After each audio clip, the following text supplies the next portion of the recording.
So what kind of questions do you think that you might be asked? I've alluded to some of them.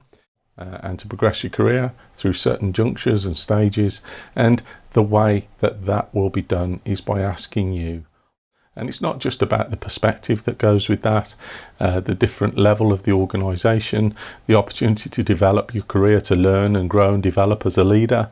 There's also the salary side of that as well, and for some people that's at least a £10,000 pay rise on current pay scale, so it's worth having for lots of different reasons. People who deliver great presentations and great briefings have generally practiced beforehand, and they've practiced to the point where it doesn't look like they've practiced at all. A number of other styles that you actually can deliver every day. That's just a quick overview of some of the styles to avoid those leadership booby traps. And if we're talking about what you think the essence of leadership is, well, but I've never met anybody who can smooth it straight off, unless it's a well-prepared promotion candidate who's really thought about it and considered what they're going to say, and can then say, well, look, to me the role is essentially about, and then smashing it out the ballpark. So how do you do that? Well, that's what we're going to talk about now. So I love that. As I say, I kind of like harvesting quotes that add context and meaning and value to these quite dry topics, that can be quite dry topics from time to time, and trying to bring them to life. So if you look at the question I asked earlier on, or posed earlier on, you won't always be told what the competency is that the panel are asking you about. They'll say, good morning, sit down. They'll do the introduction. They'll say, now this question is in relation to the competency we are analytically aware. So they'll telegraph it. They'll introduce the question.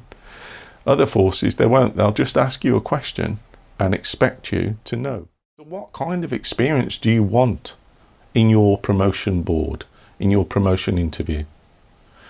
What kind of experience do you want? What do you want the panel to say to each other when you've left the room, or to think to themselves before you leave the interview room? What do you want them to say? Absolutely amazing. Wow. Hasn't that person done the right kind of preparation? Well, there's absolutely no choice that person's going through. That person's going to get promoted. If you want the panel to say those kind of things, well, what needs to happen between now and then? And often people think, well, you know, it's a new process, Steve. Don't you support us with the new process? And I'll often ask the question, well, what do you mean by new? Because none of this is new. This is really old stuff. And what we're going to do is have a look at it from a fresh perspective in this resource, in this masterclass video. And I'm going to go through some of the points now that I think will help you with insights, with aha moments and light bulb moments. You're being assessed for a leadership role, a formal leadership role within policing as a sergeant, inspector or chief inspector, and therefore there are behaviours that they will look to do that, and that's what we're talking about here. So when I talk about the more things change, the more things stay the same, your level of self-awareness is about your degree of empathy, it's about your ability to build trust and relationships, and it's about your social awareness as well. So all of that is relevant to going for promotion. It's relevant to the role and the rank that you're going for. So just spending a bit of time to unravel each competency, and I call this the evolution of promotion frameworks. And as you'll see in the image, I've kind of mocked up a evolution of those frameworks in a graphic, and the actual framework that has been successful through all of that is the rank success framework, which you'll see at the bottom.